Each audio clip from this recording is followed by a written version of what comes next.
Class में हमने Bernoulli theorem, उससे लास्ट क्लास में बर्नौली थ्योरम पढ़ी थी, और जहां पे हमने पढ़ा था भैया बेसिक सी बात की भैया, जो लिक्विड का फ्लो होता है वो higher pressure to lower pressure की तरफ होता है, जहां पे हायर प्रेशर मतलब higher pressure energy to lower pressure energy. ठीक भैया, लिक्विड के फ्लो की डायरेक्शन थी। ये नॉर्मल बर्नौली थ्योरम की स्टेटमेंट भी यही है कि भैया the flow of liquid take place from higher pressure to lower pressure. भैया जो लिक्विड का फ्लो होता है वो किस डायरेक्शन में होता है, हायर प्रेशर से लोअर प्रेशर की तरफ। ठीक है भैया, और ये भी बताया थी बर्नौली थ्योरम में कि जब लिक्विड का फ्लो होता है तो अगर हमारा रेनॉल्ड्स नंबर से कम, यानी आपका जो फ्लो है वो क्या हो भैया, स्ट्रीमलाइन हो, तो उस केस में हर एक पॉइंट की एनर्जी का सम क्या आता भैया, सेम आता है। A point, B point, C point पे कुल प्रेशर, कुल काइनेटिक, कुल पोटेंशियल हमेशा क्या होगा, हर पॉइंट के एनर्जी के सम के बराबर। बट डिफरेंस क्या है भैया, कहीं पर क्या होगा, पोटेंशियल कम होगा, काइनेटिक ज्यादा होगी, और प्रेशर क्या होगी भैया, ज्यादा होगी। मतलब तीनों आपस में बदलती है, लेकिन तीनों का सम क्या आता भैया, याद नहीं आता। फिर हमने इसकी एप्लीकेशन की थी जिसे हमने क्या थे भैया, Torricelli law of efflux. Torricelli law of efflux तो मेरे ख्याल से सबको याद होगा। टॉरिसली लॉ ऑफ इफ्लक्स क्या था भैया, अगर हम भैया कोई भी मतलब कि पानी का आउटलेट है जिसे ऑरिफिस कहते हैं, ठीक है भैया, वहां से मैं लिक्विड के लेवल को नोट करूं, ठीक है भैया, लिक्विड के लेवल को उस ऑरिफिस के ऊपर, कौन है उस, आ जा भैया, आ जा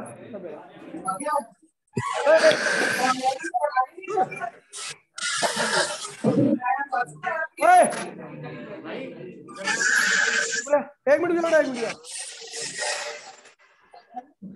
तो हमने जो पढ़ा था भैया लास्ट क्लास में, हमने पढ़ा था भैया एक एप्लीकेशन जिसमें हमने इक्वेशन थ्योरम ऑफ वो क्या बोले, Torricelli theorem of efflux, Torricelli theorem of efflux पढ़ा था। भैया उस थ्योरम में हमने देखा था भैया कि एक कोई लिक्विड कॉलम है, लिक्विड कॉलम है, ठीक है भैया, हमने वहां से एक ऑरिफिस किया, छेद किया, वहां से लिक्विड की वेलोसिटी हमने नोट की। वो वेलोसिटी उतनी होती है जब हम उतनी हाइट से क्या करें भैया, कोई पत्थर को छोड़ते हैं तो उस लेवल तक आते हैं, ऑरिफिस के लेवल तक आते आते जितनी वो वेलोसिटी अटेंड कर पाता है उतनी वेलोसिटी होती है उस ऑरिफिस से निकलने वाले लिक्विड की। याद है नहीं याद है भैया, ठीक है भैया। अब आज जो हम एप्लीकेशन करने जा रहे हैं वो सेकंड एप्लीकेशन है, जिसे हम नाम देते भैया वेंचुरी मीटर। नाम दिया नहीं था, नाम होता है वेंचुरी मीटर। ठीक है भैया, वेंचुरी मीटर का इस्तेमाल ध्यान दीजिए भैया, वेंचुरी मीटर का इस्तेमाल जनरली हम हॉरिजॉन्टल पाइप में लिक्विड की वेलोसिटी को निकालने के काम में लाते हैं। ठीक है भैया, बड़ा ही आसान प्रिंसिपल है, ध्यान देना भैया, कोई दिक्कत नहीं होने वाली है। ठीक है भैया, बस एक बारी मैं डायग्राम दोबारा से बना रहा हूं जो लास्ट क्लास में बनाया था, ठीक है भैया, और उस डायग्राम को देखना, बाकी और कुछ नहीं है, बाकी सारा का सारा बर्नौली का लोचा है। ठीक है भाई, हाँ बिल्कुल भाई, ठीक है भाई, ठीक है भाई, भाई प्लीज बोलिए नहीं। पहले बता रहा हूँ भैया, आज ही मैंने 2 लड़कों के बारी वालों के घर में कलेश करा दिया, वो लड़के पिटे, यहाँ मैंने मारा और घर भी गए पिटे हुए। ठीक है भैया, अभी ऐसा ना हो कि आपके घर में भी कॉल कर दूं, तो इसलिए भैया प्लीज, क्योंकि अब मैं पढ़ाई के लिए बड़ा ओरिएंटेड हो गया हूँ, इसीलिए बस चुप रहना।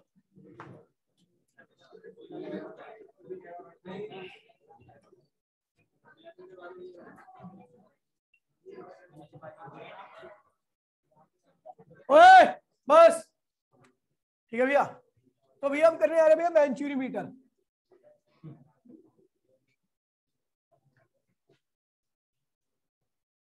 ठीक है भैया, वेंचुरी मीटर, ठीक है, यूज क्या भैया,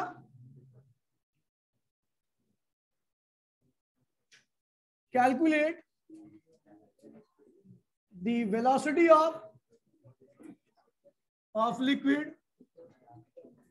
in horizontal pipe, in horizontal pipe के अंदर लिक्विड के फ्लो की वेलोसिटी को निकालने काम में लाया जाता है। ठीक है भैया, ध्यान दीजिए इसका डायग्राम,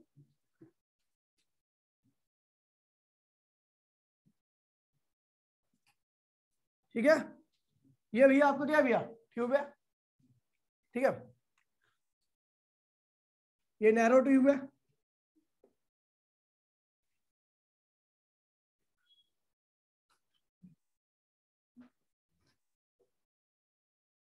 ठीक है, ये आपकी वाई ट्यूब है, बिल्कुल ऐसे ही सेम ये भी है। ठीक है,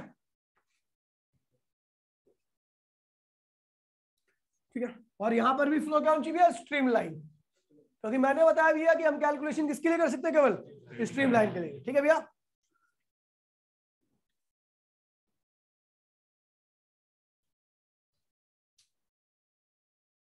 ठीक है भैया, ये यू शेप ट्यूब है। ठीक है भैया,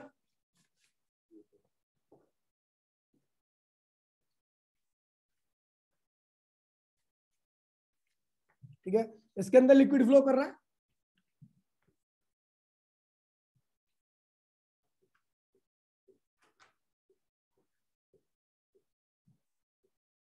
ठीक है, यहां पर लिक्विड कॉलम का प्रेशर इतना, लिक्विड कॉलम इतना है, तो ये प्रेशर लगाएगा भैया कितना, P1, और यहाँ पे लिक्विड इसके ऊपर कितना भैया, P2 प्रेशर लगाएगा, लिक्विड इतना है। ठीक है भैया, कौन से एंड पे ज्यादा प्रेशर लगेगा, इस वाले या इस वाले पे, जाहिर सी बात है, क्योंकि यहाँ पे लिक्विड कॉलम की हाइट क्या है भैया, ज्यादा है, तो जाहिर सी बात है P1 की वैल्यू क्या होगी, ज्यादा होगी, और P2 की हाइट क्या है भैया, कम है, तो यहाँ पे प्रेशर क्या लगेगा, कम लगेगा। अब भैया इसके अंदर एक दूसरा टाइप का लिक्विड होता है, इस टाइप का लिक्विड नहीं होता, क्यों नहीं होता, ताकि आपको दोनों लिक्विड आपस में इंटरमिक्स ना हो, मिक्स ना हो, ताकि आपको रीडिंग सही से मिल जाए। ठीक है भैया, तो इस वाले एंड का प्रेशर ज्यादा होने की वजह से क्या हो भैया, इस वाले एंड के प्रेशर ज्यादा होने की वजह से क्या हो भैया, यहाँ इस साइड में जो लिक्विड अलग, इस ट्यूब के अंदर अलग टाइप का लिक्विड भरा पड़ा है। ठीक है भैया, इसकी वजह से इस लिक्विड का इस कॉलम में थोड़ा लेवल क्या हुआ, राइज हो गया। कितना राइज हुआ भैया, दोनों में जो डिफरेंस था वो कितना था, H का था, क्या था भैया, H का था, H का था। ठीक है भैया, यहां पर लिक्विड की वेलोसिटी कितनी भैया, V1, यहां पर कितनी भैया, V2, इस वाले एंड का एरिया कितना भैया, A2, और यहां का एरिया कितना भैया, A1 है, कोई दिक्कत तो नहीं है। लेकिन आपको पता भैया जितना पर सेकंड लिक्विड यहां से फ्लो करेगा उतना ही फ्लो यहां पे भी होना चाहिए। Equation of continuity, equation of continuity यही कह रही है भैया कि जितना लिक्विड पर सेकंड यहाँ पे फ्लो कर रहा है उतना यहाँ पे, यहाँ का जो लिक्विड है उसकी डेंसिटी क्या भैया, रो है, यहाँ की क्या भैया, रो डैश कर देते हैं, क्या करते हैं भैया, डैश कहते हैं, रो एम क्या था, चलो रो एम लिख देते हैं भैया। जो इसके अंदर इस ट्यूब के अंदर लिक्विड भरा पड़ा है उसकी डेंसिटी क्या भैया, रो एम है, और जो इसके अंदर फ्लो कर रहा है लिक्विड उसकी डेंसिटी क्या भैया, रो है। ठीक भैया, दोनों की डेंसिटी इसलिए डिफरेंट है ताकि दोनों लिक्विड आपस में मिक्स ना हो पाए और हमें रीडिंग अच्छे से मिल जाए। ठीक है भैया, यहाँ पर प्रेशर क्या लग रहा है, P1 ज्यादा प्रेशर है, इसलिए यहाँ पे लिक्विड क्या हुआ, कंप्रेस हो गया, और यहाँ पे लिक्विड क्या हुआ, राइज हो गया। कितना राइज हुआ भैया, H राइज हुआ। कितना राइज हुआ, H राइज हुआ। अब अगर मैं बात करूं भैया, ये A है, ये B है, ये इसका ये पॉइंट क्या भैया, C है, ठीक भैया, ये C है, ये इसी लेवल पे यहीं पे आते हैं, तो भैया ये D है और ये E है। ठीक भैया, ये हो गया, और यहाँ पे इसको इस वाले टॉप वाले इस वाले पॉइंट को मैं F नाम दे रहा हूँ, कोई दिक्कत तो नहीं भैया, चलो ठीक है। तो भैया पूरा मामला हमारा सेटअप बन चुका है। ठीक है भैया, अब वेलोसिटी कैसे निकालते हैं तो चलो देखते हैं भैया। ठीक है, आपको पता होना चाहिए भैया क्या, कि भैया इक्वेशन ऑफ कॉन्टिन्यूटी क्या कहती है, according to equation of continuity क्या कहते हैं भैया, कि A1V1 इक्वल्स टू में A2V2, कोई दिक्कत तो नहीं है। ठीक है, अगर मैं V1 अपॉन में V2 की वैल्यू निकालूं तो क्या होगा भैया, A2 अपॉन में A1, कोई दिक्कत तो नहीं भैया। ठीक है भैया, ये हो गया। चलो अब आगे बढ़ते हैं। ठीक है भैया, बात करता हूं मैं इस ट्यूब की बात करता हूं। ठीक है भैया, यहाँ पे ट्यूब लिखता हूँ, ट्यूब की बात कर रहा हूं मैं। तो भैया आपको पता भैया ट्यूब के अंदर जो भी लिक्विड है वो किस स्टेट में है भैया, इक्विलिब्रियम में। ऐसा तो हिल तो नहीं रहना इसके अंदर, वरना रीडिंग ले ही नहीं सकते आप। अगर दोनों यहां से प्रेशर ज्यादा कम हो तो ऐसे में क्या होगा, ये जो लिक्विड अंदर का क्या होगा, फ्लक्चुएट करेगा ऐसे दोनों साइड में, और फ्लक्चुएट करेगा तो आप रीडिंग ले नहीं पाओगे। तो हम जब रीडिंग लेंगे तो इसका मतलब ये ट्यूब के अंदर जो भी लिक्विड है वो किसमें होना चाहिए, इक्विलिब्रियम में होना चाहिए। ना तो यहाँ से लिक्विड नीचे आना चाहिए, ना लिक्विड यहाँ से ऊपर आना चाहिए, फ्लक्चुएशन नहीं होना चाहिए। तो एट इक्विलिब्रियम कंडीशन क्या होगा भैया, प्रेशर, ये पहली से इसको नाम देता हूं फर्स्ट साइड। ठीक है भैया, इस साइड को मैं नाम देता हूं फर्स्ट और इस साइड को नाम देता हूं भैया सेकंड। तो भैया कहता है भैया कि at equilibrium pressure first side is equals to pressure second side. कोई दिक्कत तो नहीं भैया किसी को। चलिए भैया, प्रेशर फर्स्ट साइड में कितना प्रेशर है भैया, तो आपको पता है एक P1 प्रेशर है और दूसरा यहां से यहां तक के लिक्विड का प्रेशर है। कोई दिक्कत तो नहीं भैया, ये बेस है, यहां से फर्स्ट साइड होती है, यहां से सेकंड साइड है। ठीक है, तो अगर मैं बात करूं भैया प्रेशर फर्स्ट साइड में कितना होगा, तो भैया आपको पता है P1 होगा, कोई दिक्कत तो नहीं है, प्लस प्रेशर फ्रॉम B से C। ठीक है, अब ये प्रेशर सेकंड साइड की बात कर रहा हूं भैया, तो क्या होगा प्रेशर सेकंड साइड में भैया? देखिए एक तो क्या है भैया P2। अब आपको पता है भैया इतना लिक्विड एक्स्ट्रा है जिसकी डेंसिटी क्या भैया रो एम है, इतना liquid extra density rho m, तो आपको पता भैया pressure due to liquid column of height h क्या होगा रो एम जी एच, कोई दिक्कत तो नहीं है। और भैया आपको पता है ये वाला लिक्विड प्रेशर फ्रॉम डी से सी, डी सी, आपको ये पता है भैया ये दोनों कहा गए, ये वाला यहां से यहां तक का लिक्विड का प्रेशर, क्योंकि आपको पता है ये लिक्विड और ये लिक्विड सेम लेवल तक है, दोनों सेम टाइप के लिक्विड है, तो दोनों की वजह से प्रेशर भी क्या होगा सेम होगा। दोनों लिक्विड यहां से यहां तक का लेवल देखो, ये वाला लेवल और ये वाला लेवल देखो, दोनों लेवल्स क्या है भैया सेम है, सेम टाइप का लिक्विड सेम लेवल, तो प्रेशर क्या होगा दोनों साइड में सेम चीजें हैं, काट दीजिए ठीक भैया, कोई दिक्कत तो नहीं है। चलो आप लिखते भैया इसको P2 को चलिए, तो P1 माइनस P2 की वैल्यू क्या होगी भैया आपकी रो एम जी एच, ये होगी आपकी प्रथम, सॉरी ये प्रथम इक्वेशन ये है, द्वितीय इक्वेशन ये है आपकी सेकंड इक्वेशन, ठीक है भैया, कोई दिक्कत तो नहीं भैया। चलो खत्म हो चुका है, अब आगे आते हैं बर्नौली लगाते भैया, ठीक है भैया। ये वाइड सेक्शन है, ये नैरो सेक्शन है, वाइड और नैरो सेक्शन पे हम बर्नौली थ्योरम लगाने जा रहे हैं, ठीक है भैया। तो इसे हम नाम देते हैं, इसको नाम देते हैं भैया थर्ड, और इस वाले एंड को नाम देते हैं भैया फोर्थ।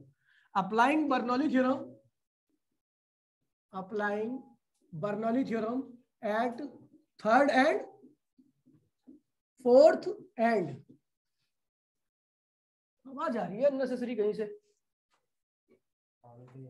जिंदगी बर्बाद कर दूंगा,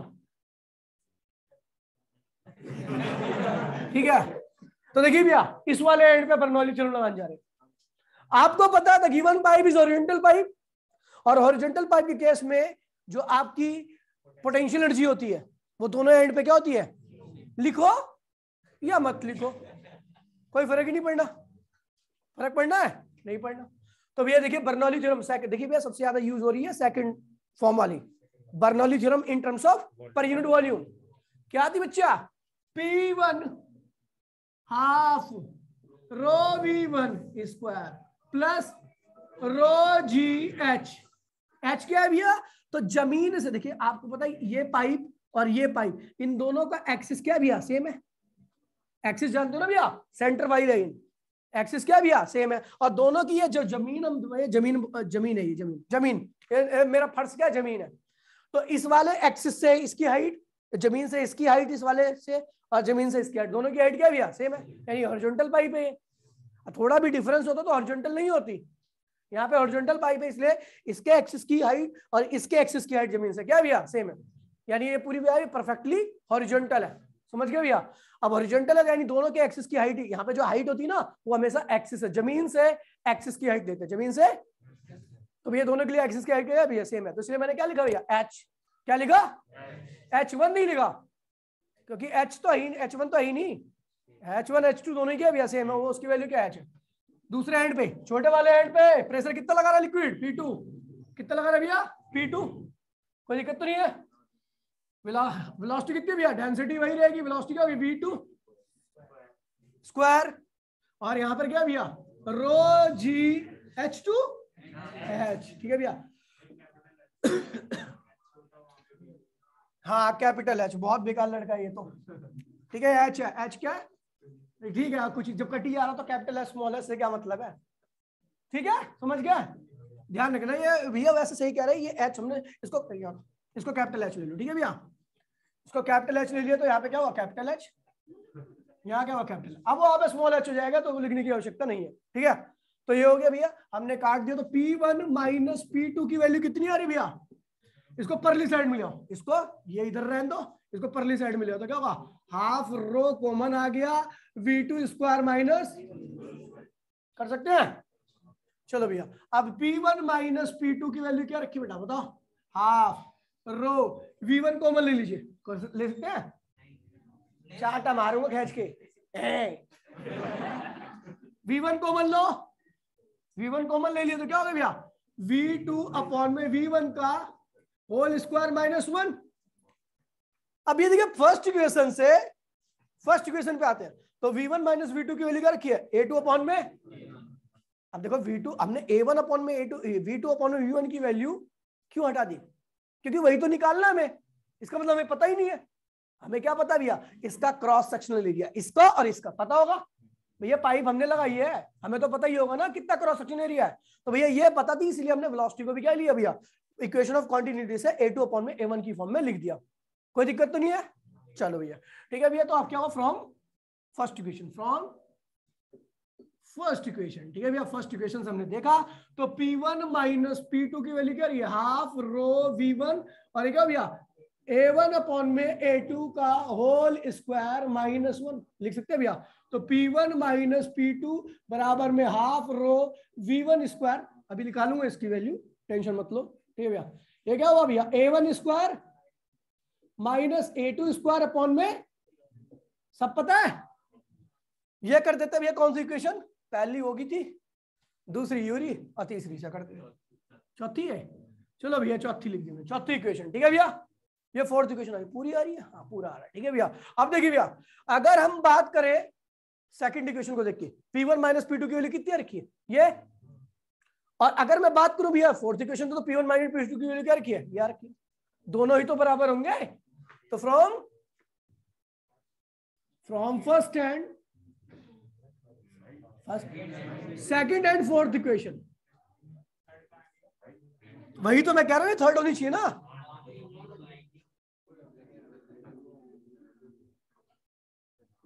second and third equation, second और थर्ड इक्वेशन से, ठीक है भैया, दोनों ही आपस में बराबर होंगे, रो,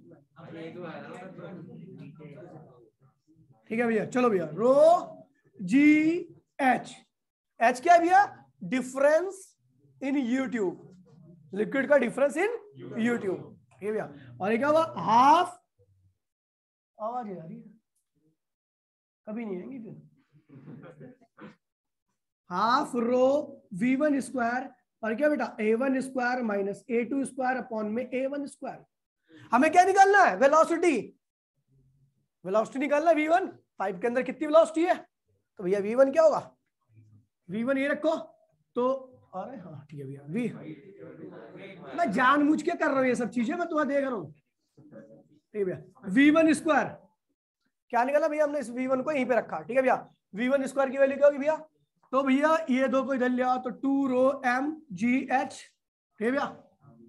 और ये तो हमने यही रखा ना, दो इधर आ गया, रो क्या होगा भैया नीचे आ गया, और ये वाली टर्म इधर आ गया, परली साइड में क्या होगी भैया, उल्टी हो गई, तो क्या भैया A2 स्क्वायर अपॉन में A1 माइनस A2 का होल स्क्वायर, ठीक है भैया। अभी तो ये हमें क्या चाहिए, V1 की वैल्यू चाहिए, तो V1 की वैल्यू यहीं पे रखिए और V स्क्वायर को दिलिए, तो क्या होगा 2 रो M G H A2 square upon में रो A1 square minus A2 square और V1, ठीक है भैया, पावर हाफ। ये V1 की वैल्यू आ गई, क्या आ गई भैया आपकी। अगर आप V2 की वैल्यू निकालना चाह रहे हो तो कोई दिक्कत नहीं है, V1 की रखी है ना अपने पास, यहां पुट कर दो इस वाली इक्वेशन में, ठीक है भैया। तो आप V2 की वैल्यू निकाल लोगे, समझ गए बेटा। तो भैया ये हमारी एक्सप्रेशन खत्म हो चुकी है। अगर मान लीजिए दोनों एंड का क्रॉस सेक्शन सेम है, A1 बराबर में A2, तो भैया यहां पे डालिए वैल्यू, ठीक है भैया, यहां पे डालिए, सारी चीजें आपकी निकल आएंगी। मतलब जो भी केस लेना, वैसे केस वेस है नहीं इसमें, आपको यहीं तक निकालना था, आप जिस केस को भी सोच सकते हो उसको इसको अप्लाई करो और आंसर निकालिए, ठीक है भैया। कोई दिक्कत तो नहीं किसी को, 1 सेकंड के अंदर कॉपी कर लो।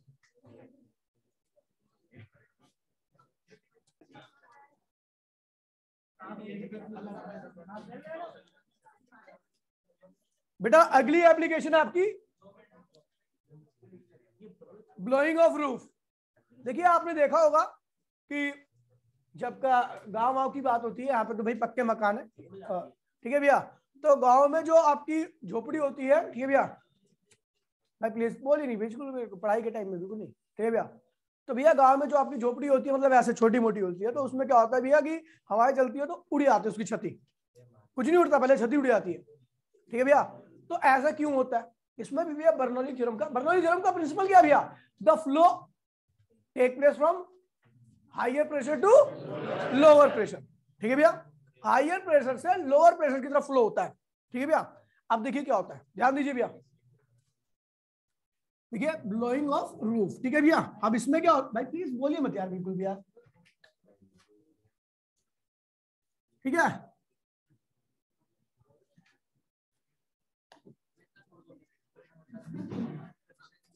अरे वीडियो में देख लियो, रिवीजन भी हो जाएगा ना।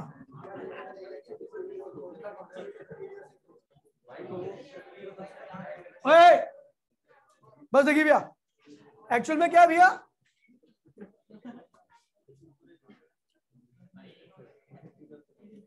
ठीक भैया,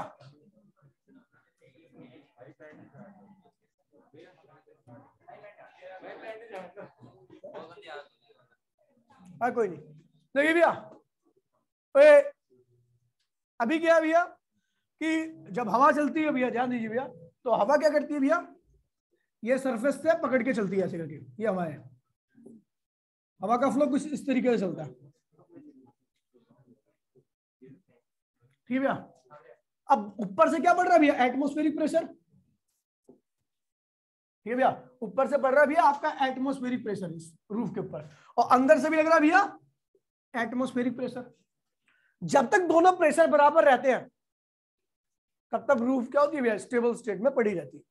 लेकिन जब हवा ज्यादा तेज चलती है तो हवा की वजह से कभी नहीं जाता रूफ, हवा की वजह से कभी नहीं उड़ती, ठीक है भैया, हवा की वजह से कभी नहीं उड़ती। एक्चुअल में क्या होता है कि जो वर्टिकल प्रेशर पड़ रहा है और जो नीचे से प्रेशर पड़ रहा है, एटमॉस्फेरिक प्रेशर है, हर जगह पे सेम ही रहता है, ठीक है भैया। तो जो ऊपर से प्रेशर पड़ रहा है उसके उस प्रेशर की वैल्यू को इसकी वजह से जो एयर चल रही है ये क्या कर रही है, रिड्यूस कर रही है। इस तरह से जो एयर चल रही है ना, इस तरीके से एयर के चलने की वजह से जो ऊपर का प्रेशर होता है वो रिड्यूस हो जाता है और नीचे का प्रेशर क्या रहता है, उतना ही रहता है, ठीक है भैया। ऊपर से ये जो ऐसे हॉरिजॉन्टली जो हवाएं चल रही है, हवा किसकी वजह से चलती है, प्रेशर किसकी वजह से लगता है हमारे ऊपर, एयर की वजह से, ठीक है भैया। एक एयर ऐसे आ रही है, एक एयर का मॉलिक्यूल, और एक एयर का मॉलिक्यूल ऐसे आ रहा है। तो जो हमारे पे पड़ रहा है, ध्यान दीजिए भैया, एक एयर का मॉलिक्यूल ऐसे आ रहा है जिसकी वजह से हमारे ऊपर प्रेशर पड़ रहा है, और एक एयर का मॉलिक्यूल का फ्लो ऐसे हो रहा है। तो अब जो एयर का मॉलिक्यूल का प्रेशर ऐसे लगा रहा है हमारे ऊपर, अब उस प्रेशर की वैल्यू क्या होगी, इसकी वजह से कम हो जाएगी, ठीक है भैया। अब कोई बंदा ऐसे फोर्स लगा रहा है तो अगर ये इसको आगे धक्का दे देगा तो फोर्स की वैल्यू क्या होगी, कम होगी। फोर्स की वैल्यू कम होगी तो प्रेशर की वैल्यू क्या होगी, ऊपर कम हो जाएगी। तो ऊपर क्या होगा भैया, ड्यू टू इस एयर की वजह से क्या भैया, ये प्रेशर क्या होगा, डिक्रीज हो जाएगा। क्या होगा भैया, ठीक भैया। अब ये डिक्रीज हो गया, ये तो नहीं है, और अंदर और एयर चली गई तो और प्रेशर बढ़ जाएगा। अंदर बाहर से देखिए भैया, बाहर से जो एयर है, एयर और चलेगी, अंदर का प्रेशर क्या होगा, पीए से इंक्रीज होगा। यहां का अंदर वाला प्रेशर क्या होगा भैया, इंक्रीज हो जाएगा। ऊपर वाला प्रेशर उसी एयर की वजह से क्या होगा, डिक्रीज हो जाएगा। अंदर का प्रेशर ज्यादा और बाहर का प्रेशर सर के ऊपर कम, तो ये क्या होगा, छप्पर उड़ जाएगा। ये क्या होगा भैया, ब्लो कर जाएगा। समझ गए भैया, कोई दिक्कत तो नहीं भैया। दोबारा से एक बार देखिए भैया, यहाँ पे भैया एटमॉस्फेयर प्रेशर लगा रहा है, नॉर्मल डेज है तो एटमॉस्फेयर प्रेशर लगा रहा है, कोई दिक्कत नहीं है, ठीक है भैया। नीचे से भी उतना ही प्रेशर लग रहा है, जो आपकी रूफ है वो स्टेबल स्टेट में बनी पड़ी है, ठीक है भैया। अभी होता क्या है भैया कि हवा क्या होती है, जब तेज चलती है, जब हवा तेज चलती है तो उस तेज हवा चलने की वजह से क्या होता है भैया कि ऊपर के प्रेशर को ये हॉरिजॉन्टल एयर क्या करती है, रिड्यूस कर देती है। प्रेशर क्या होता है भैया, ऊपर का रिड्यूस हो जाता है। लेकिन नीचे वाला जो प्रेशर है, आपको पता है घर में हवा घुसेगी, जब हवा तेज चल रही है तो घर में घुसेगी, ठीक है भैया। खिड़की वगैरह होती है, ठीक है, इसलिए हम दो जगह से खिड़कियां लगाते हैं। एक खिड़की नहीं होती, दो खिड़की होती है। अगर एक खिड़की लगाओ तो पक्का उड़ जाएगी, दो खिड़की से क्या हवा एंट्री मारी, दूसरी खिड़की से बाहर निकल गई, ठीक है भैया। तो इसलिए यहाँ पे घरों में झोपड़ी वगैरह में इतनी फैसिलिटी तो होती नहीं है, कहा खिड़की लगा दे बहुत बड़ी बात है, ठीक है भैया। तो उससे एंट्री मारती है, अंदर का प्रेशर क्या होता है भैया, बढ़ जाता है। पहले एटमॉस्फेरिक प्रेशर था, प्रेशर एयर और घुस गई तो अंदर का प्रेशर क्या हुआ, और बढ़ गया। साइड का ऊपर का प्रेशर क्या रखा है, कम रखा है, और रूफ क्या होगी भैया, ब्लो करेगी।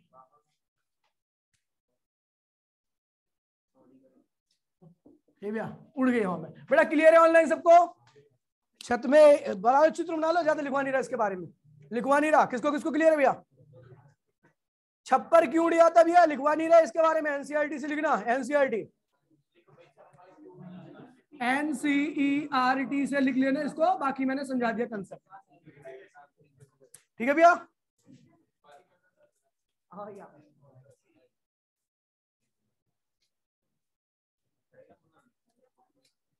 विंडो वाले सोन में बता रहा हूं, अगर भाई विंडो होगी तो विंडो से एयर एंट्री मारेगी तो अंदर का प्रेशर क्या होगा, इंक्रीज कर जाएगा, ठीक है भैया। अंदर और एयर चली आएगी ना विंडो की वजह से, तो अंदर का प्रेशर और बढ़ गया, ठीक है। अगर एक विंडो रहेगी तो केवल एयर एंट्री मार सकती है, ठीक है, तो प्रेशर बढ़ जाएगा, तो अंदर का प्रेशर और बढ़ जाएगा, ऊपर का प्रेशर ऑलरेडी कम हो रखा है आपका, तो उससे क्या होगा कि अंदर का प्रेशर ज्यादा, ऊपर का प्रेशर कम, तो आपकी रूफ क्या होगी, ब्लो कर जाएगी। वैसी दो विंडो रहेगी तो एक विंडो से एंट्री मारेगी, दूसरे विंडो से एयर निकल जाएगी, तो थोड़ा बहुत बची रहेगी, प्रेशर उतना बढ़ नहीं पाएगा अंदर का। अभी क्लियर है बेटा सबको? हाँ, फिर भी अंदर का प्रेशर ज्यादा ही रहेगा ना। ध्यान दीजिए, सुनिए इस एप्लीकेशन को समझ गई। देखिए भैया, मेट्रो में जब जाते हो, गया मेट्रो देखिए बेटा आपने, ठीक है, मेट्रो में हाँ टीवी तो देखी होगी। तो मेट्रो भाई देखिए, भाई प्लीज, मेट्रो जो स्टैंड होता है, मेट्रो स्टैंड, ठीक है भैया, स्टेशन होता है, जंक्शन होता है, अबे एक ही बात होती है, गरीब हो तुम लोग, मैं स्टैंड कहता हूँ, मेरे लिए जो हवाई जहाज होती है वो होता है स्टेशन, ठीक है। सुन लीजिए, ओए देखिए मेरी बात सुनिए भैया, ठीक है भैया। अब देखिए, अब क्या होता है भैया, मेट्रो जहां पे होती है तो वहां पे एक येलो लाइन खिंची होती है, खिंची होती नहीं, वो खिंची होती है ना। अब येलो लाइन कहते हैं भैया, येलो लाइन के पीछे रहो, थोड़ा आगे जाओगे तो क्या होगा, येलो लाइन तो इतनी दूर रहती है ना कम से कम, तो अगर थोड़ा एक आध पैर आगे कर दोगे तो क्या दिक्कत है, ट्रेन थोड़ी ना अपने ट्रैक से साइड में आके तो टक्कर मार के फिर आगे जाएगी, ऐसा तो होगा नहीं, ऐसा नहीं होता ना। लेकिन इसका रीजन होता है, इसका बहुत तगड़ा रीजन होता है भैया, ध्यान रखना। रीजन क्या होता है भैया, जब मेट्रो नहीं होती, ध्यान दीजिए भैया, जब मेट्रो नहीं होती तो एयर प्रेशर आगे और एयर प्रेशर पीछे, दोनों साइड में क्या होता है भैया, सेम रहता है, ठीक है भैया, एयर साइड में आगे। अच्छा देखिए भैया, इसका मैं आपको वैसे भेज दूंगा, ठीक है भैया, कई बच्चों का एनसीईआरटी में नहीं मिलेगा तो इसको मैं भेज दूंगा, ठीक है भैया, तो आप वहां से भी देख लेना, ठीक है।